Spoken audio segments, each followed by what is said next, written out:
Well, on the news this week, there have been accusations from campaign groups that the government is not moving quickly enough to ban LGBT plus conversion therapy in England and Wales. A BBC report defines conversion therapy as any form of treatment or psychotherapy which aims to change a person's sexual orientation or gender identity. It goes on to describe, I think, some rather extreme practices of people being strapped to wooden chairs and given electric shocks.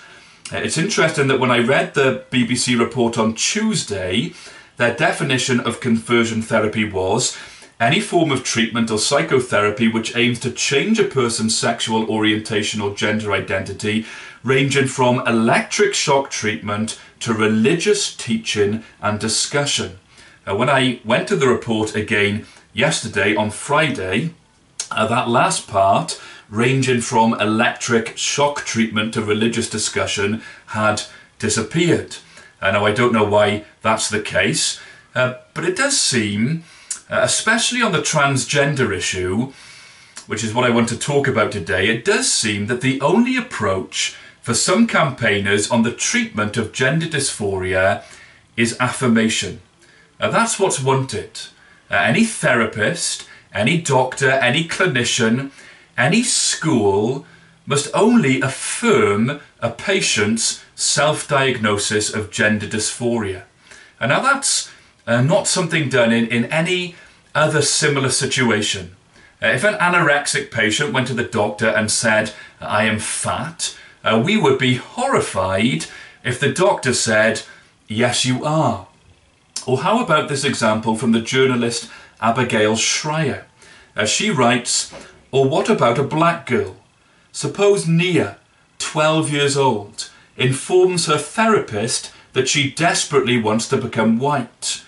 She wasn't sure about this for a while, but then she saw these white girls on YouTube who were just so amazing.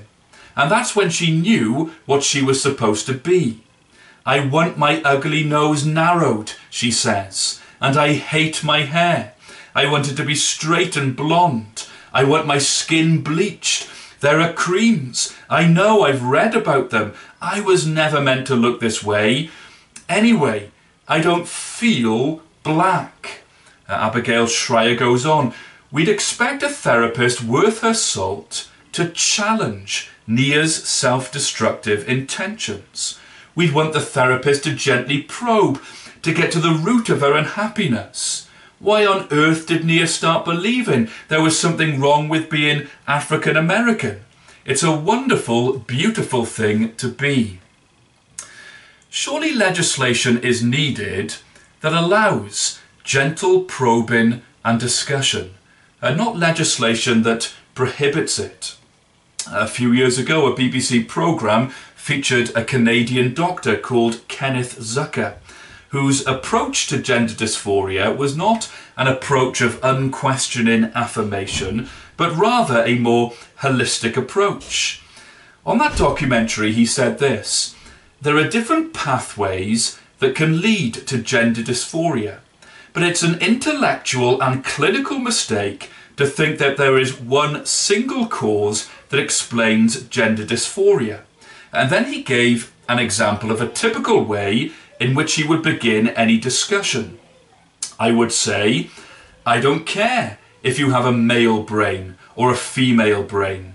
This is how you're feeling currently, and we need to figure out why you're feeling this way, and what is the best way to help you lose this dysphoria." Kenneth Zucker's approach was very successful. 88% of his patients outgrew their gender dysphoria.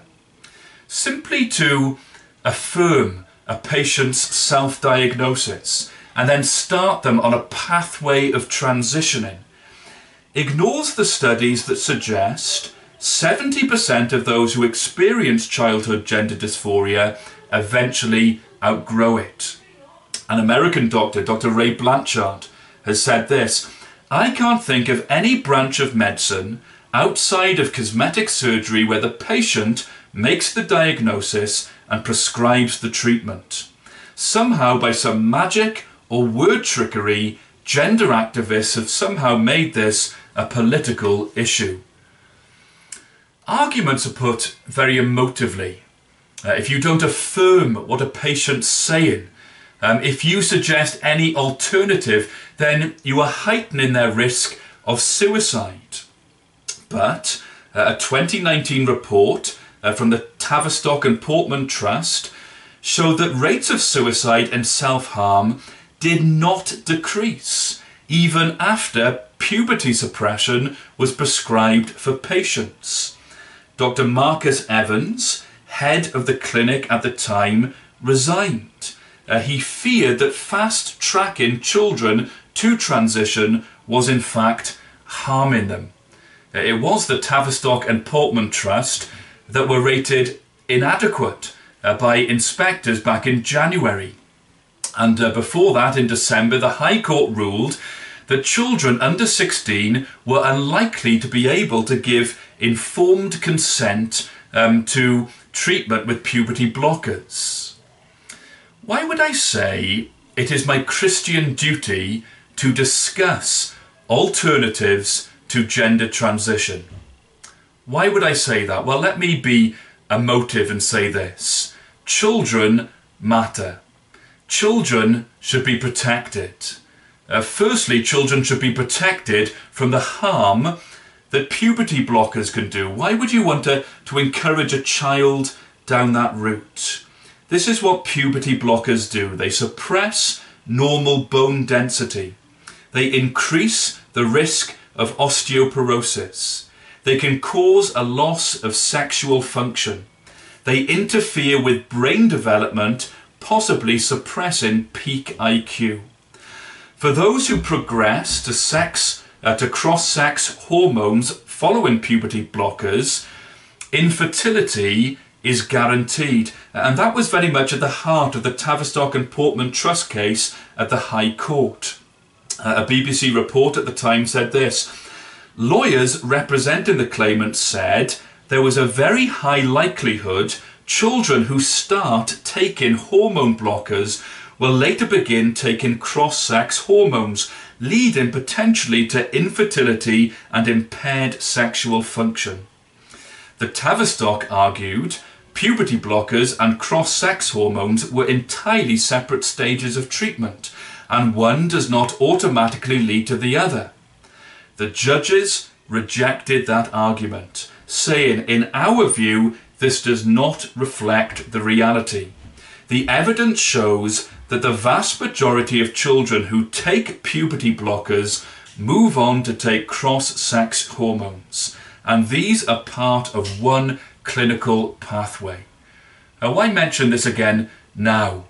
Well, one reason is the High Court decision is being appealed against with the support of the charity Mermaids. And so again, the argument should be put, why should children be put at risk of any of that, especially when 70% outgrow gender dysphoria?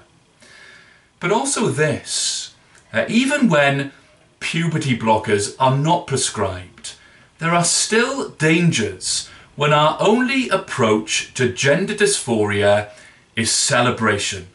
When a child announces that they are trans and all they receive is celebration and affirmation, what do? We lock them into something that they might be unsure of themselves. We lock them into something that they then feel they cannot withdraw from. We introduce them to people who are all too keen to help them, and help which they may decide they no longer want, but feel they can no longer refuse. When you've announced something to the world, on social media or even to a school assembly, it can feel very difficult, if not impossible, to then take it back. Why is discussion important? Because children need protection. In her book, Abigail Shrier interviews those who grew up to regret decisions they made. One girl says this: probably your guidance counsellor, social worker, doctor, therapist, psychiatrist, parent, school teacher told you that this is a good idea, or supported that this is a good idea, or helped you hash out why this would be good for you. This is not something that you came to the decision on your own, especially if you were under 18. You were a child. Other people should have been looking out for your well-being. As a Christian pastor, it is my responsibility to look out for the well-being of others. I have no interest in strapping people to wooden chairs and giving them electric shocks. But if campaigners want legislation that prohibits religious teaching and discussion, I fear a future generation that will point the finger and say, "Why didn't you say anything?" What might I say to those who want a different body? Well, for one thing, I could say this. I could point them to God's words in the Bible that record what he said when he looked at the people he made. He looked at them and he said they were very good.